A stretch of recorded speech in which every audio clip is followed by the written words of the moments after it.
selamat pagi semuanya. Bagaimana kabar kalian? Ibu harap dalam keadaan baik-baik saja. Nah, hari ini kita bertemu lagi di pertemuan yang ke-14. Ibu harap kamu tetap semangat dalam belajar daring. Nah, di pertemuan yang ke-14 ini kita akan mempelajari materi mengenai hutan gugur tropis, padang rumput tropis, hutan hujan tropis. Kemudian kita akan mempelajari zona biogeografi dan persebaran flora dan fauna di Indonesia dan konservasinya. Adapun tujuan pembelajaran kita hari ini adalah setelah mempelajari materi ini, kalian dengan semangat, rajin, dan giat diharapkan mampu menjelaskan persebaran jenis-jenis flora dan fauna di Indonesia dan dunia. Baik, kita mulai dari bioma hutan gugur tropis. Nah, seperti ini gambarnya.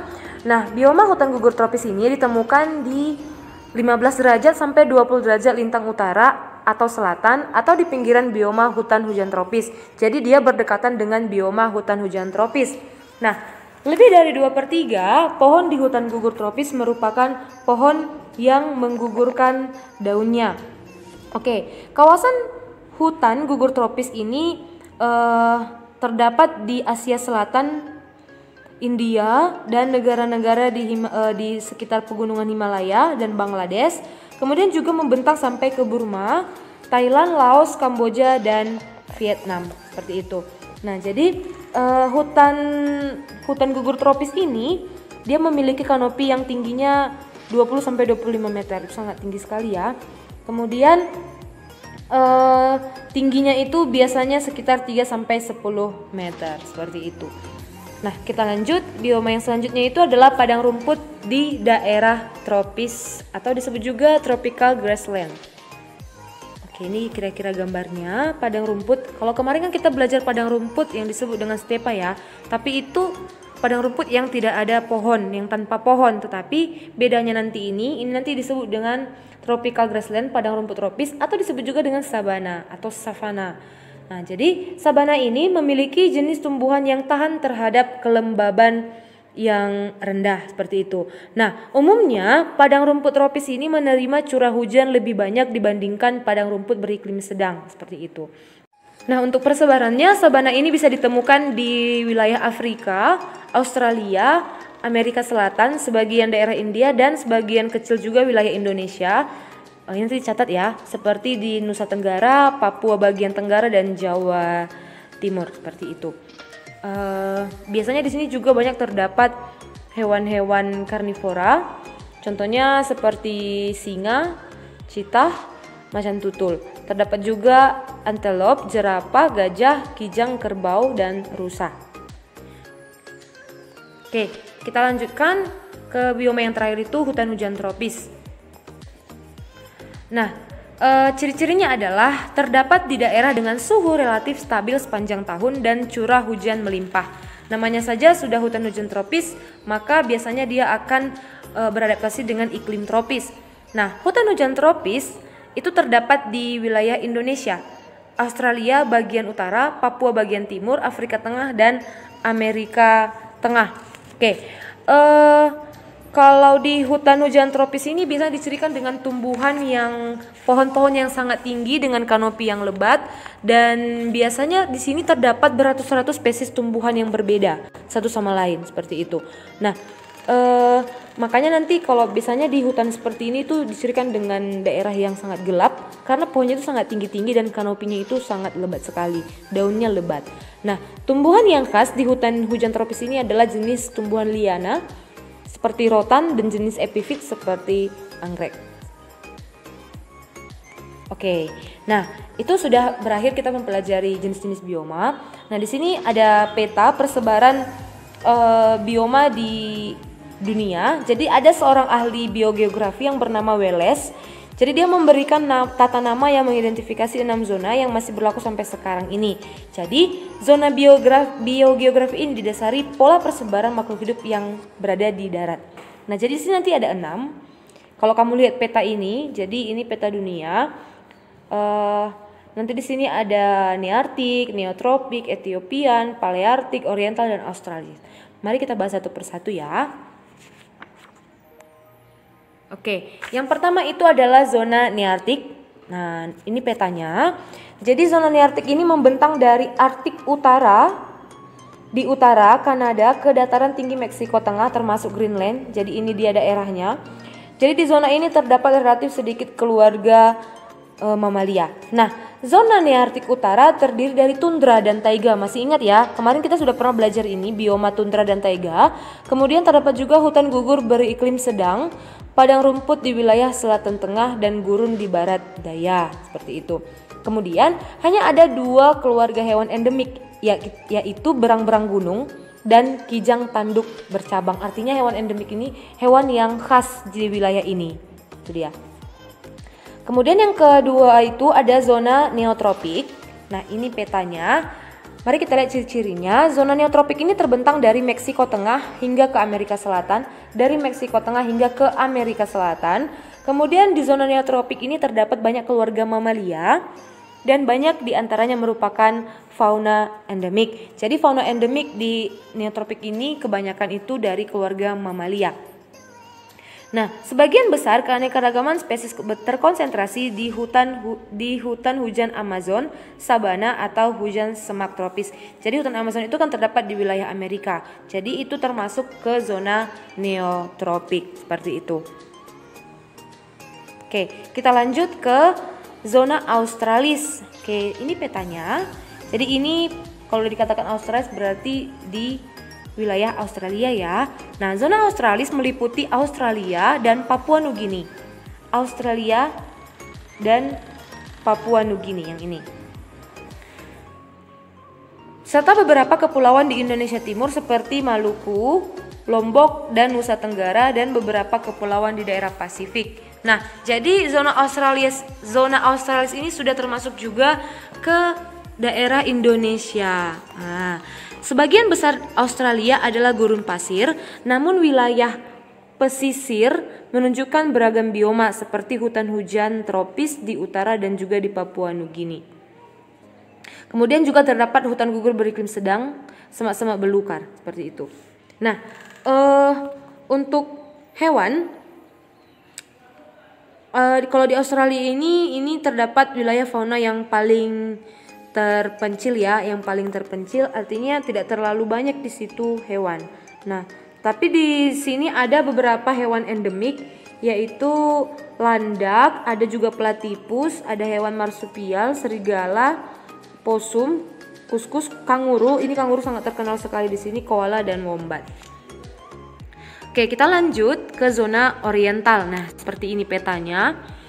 Zona oriental ini membentang dari Asia Selatan, yang ini, kemudian ke Asia Tenggara, ini sudah masuk Indonesia, hingga ke bagian Asia Timur yang ini. Kemudian zona ini terdiri dari anak benua India, Asia Tenggara, dan bagian dari Kepulauan Nusantara atau Malay Archipelago yang berada di utara dan barat garis Wallace. Nanti kita akan pelajari garis Wallace. Oke, sekarang kita lihat. Kalau di zona oriental ini sebagian besar itu hutan tropis atau hutan hujan tropis seperti yang barusan kita pelajari tadi. Kemudian keanekaragaman mamalia di zona ini cukup tinggi. Namun hanya ada 5 keluarga hewan endemik saja. Kelimanya itu adalah tupai, kelelawar, tarsius, kubung, dan siamang. Nah, selain itu masih banyak juga hewan yang lainnya, misalnya harimau, badak bercula 1, macan tutul, beruang madu, babi hutan, dan gajah. Dan ini terdapat di Indonesia, di negara kita sendiri, seperti itu. Nah, jadi keanekaragaman di zona oriental ini termasuk cukup tinggi ya, karena terdapat hutan hujan tropis, di mana hutan hujan tropis itu kan ciri-cirinya itu hutannya yang lebih disukai oleh hewan, karena di situ lebih lembab dia. Oke, kemudian kita masuk ke zona Paleartik. Nah, ini petanya. Ini sudah termasuk wilayah Eropa. Zona Paleartik ini merupakan daerah fauna terbesar.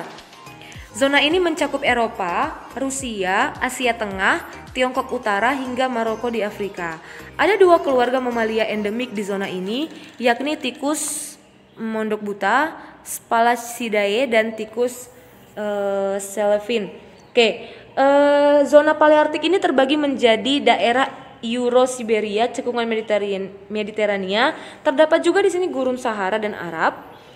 Kemudian terdapat juga beberapa badan air tawar yang besar, di mana di situ juga terdapat hewan yang tinggal di situ. Oke, untuk faunanya, fauna Palearktik ini itu terdapat landak, macan tutul salju, rusa kutub, panda, serigala, dan bison. Oke, mungkin ini yang terakhir dari 6 zona. Ini zona Ethiopia atau disebut juga zona afrotropikal.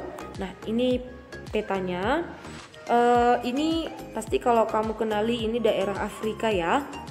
Zona Ethiopia ini mencakup Madagaskar ini dan sub-Sahara Afrika. Nah, Sahara dan Timur Tengah membentuk zona transisi antara daerah Ethiopia dan Palearktik Selatan. Tadi kan di sebelah atas ini kan Palearktik. Palearktik.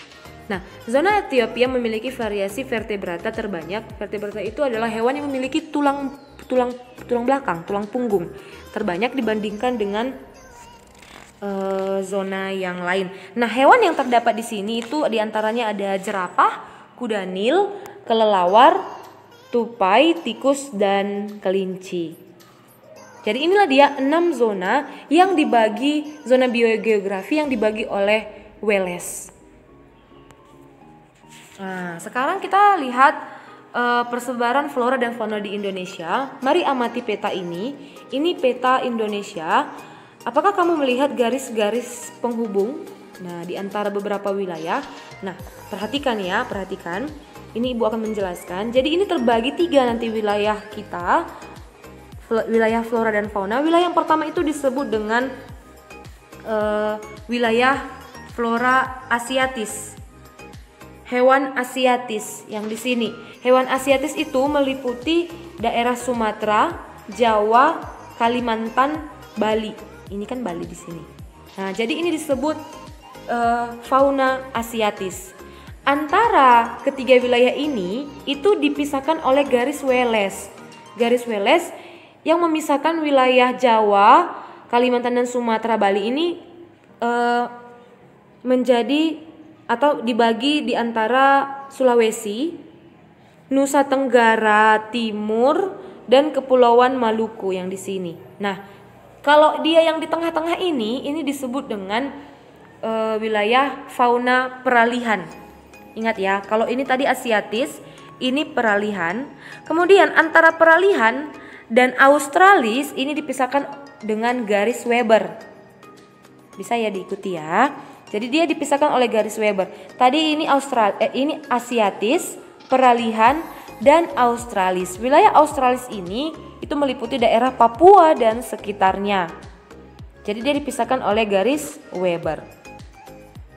Dan di ketiga sub wilayah ini terdapat jenis-jenis flora dan fauna yang berbeda-beda. Nanti bisa kamu lihat di bukumu di tabel halaman 94 dan 95. Itu untuk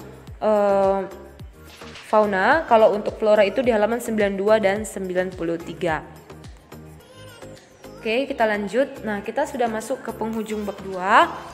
Ini materi mengenai konservasi flora dan fauna di dunia dan Indonesia. Nah, apa itu konservasi? Itu berhubungan dengan pelestarian. Nah, mari kita lihat. Konservasi sumber daya alam adalah pengelolaan sumber daya alam hayati yang pemanfaatannya dilakukan secara bijaksana untuk menjamin kesinambungan persediaannya dengan tetap melihara dan meningkatkan kualitas keanekaragaman dan nilainya. Jadi di sini ada kegiatan pelestarian dan bisa sih diolah sumber daya alam, cuman harus dilakukan secara bijaksana. Nah, mari kita lihat di sini ada beberapa kegiatan yang bisa kita lakukan yang berhubungan dengan konservasi. Oke, yang pertama itu adalah penetapan hutan lindung sebagai upaya perlindungan sistem penyangga kehidupan. Nah, hutan ini sangat bermanfaat sekali ya, dan hutan ini memiliki banyak sekali fungsi. Fungsi pokoknya itu ya bisa sebagai perlindungan sistem penyangga kehidupan. Untuk apa? Untuk mengatur tata air, mencegah terjadinya banjir, mengendalikan erosi, mencegah intrusi air laut, dan memelihara kesuburan tanah. Seperti itu. Nah, makanya kita harus menjaga kelestarian hutan kita, karena tanpa hutan kita manusia akan berkekurangan dalam memenuhi kebutuhan kita sehari-hari. Kita akan mendapatkan masalah yang besar, kita akan menerima resiko terjadinya bencana alam. Nah, Konservasi yang kedua itu bisa dilakukan dalam bentuk pengawetan keanekaragaman jenis tumbuhan dan satwa beserta ekosistemnya. Itu bisa dibuat melalui pembuatan cagar alam dan marga satwa. Nah, apa itu cagar alam? Cagar alam itu adalah kawasan suaka alam karena keadaan alamnya mempunyai kekhasan tumbuhan. Bisa juga di situ ada tumbuhan yang khas, ada satwa yang khas. Kalau dia suaka marga satwa itu biasanya terdapat keanekaragaman atau keunikan jenis satwa. Ini hanya hewan saja kalau suaka marga satwa. Itu juga termasuk kegiatan konservasi. Di Indonesia kita banyak sekali cagar alam dan suaka marga satwa. Oke, yang ketiga itu kegiatan konservasi yang ketiga itu bisa dengan pemanfaatan secara lestari sumber daya alam hayati dan ekosistemnya. Nah, ini dilakukan melalui kegiatan pemanfaatan kondisi lingkungan serta pemanfaatan jenis tumbuhan dan satwa liar.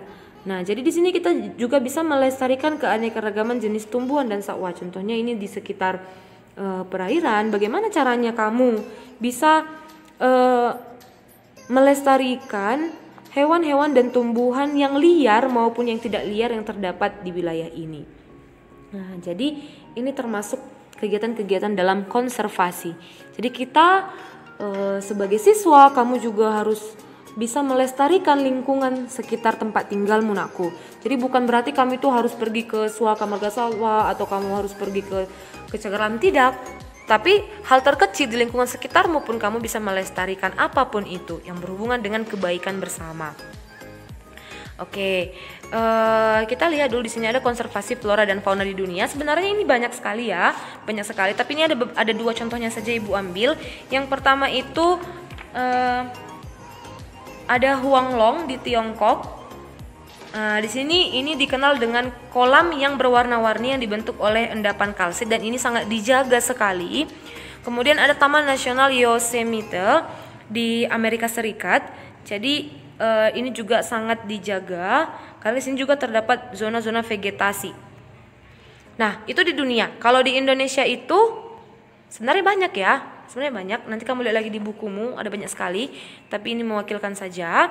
Ini ada Taman Nasional Gunung Leuser atau TNGL yang ini terdapat di wilayah sekitar kita. Ini terdapat membentang dari Aceh sampai ke Sumatera Utara. Jadi sini banyak sekali hewan-hewan yang tinggal di sini, banyak juga flora yang terdapat di situ.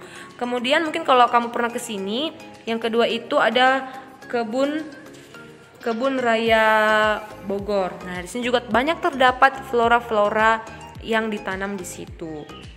Ini sebagai bentuk konservasi atau bentuk pelestarian alam. Nah, pemanfaatan flora dan fauna di Indonesia sebagai sumber daya alam itu tujuannya untuk apa?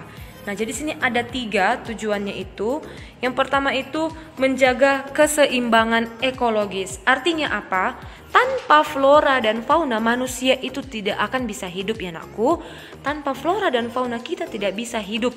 Jadi oksigen yang dibutuhkan manusia itu oksigen yang dibutuhkan manusia untuk bernafas itu dihasilkan dan dilepas ke udara oleh flora, oleh tumbuhan. Nah, sebaliknya karbon dioksida yang dihasilkan oleh fauna itu dibutuhkan oleh flora untuk proses fotosintesis. Sementara itu untuk flora, manusia juga membutuhkan flora dan fauna sebagai sumber makanan, obat-obatan, dan air. Makanya kita sangat bergantung sekali kepada alam. Nah, yang kedua itu sebagai nilai estetika. Kalau kita mencintai dan menghargai alam, maka kita bisa melihat nilai estetika di dalamnya. Ketika kamu merawat menjaga alam, kamu bisa melihat nilai keindahan yang terdapat di wilayah atau di daerah yang kamu konservasi atau yang kamu lestarikan.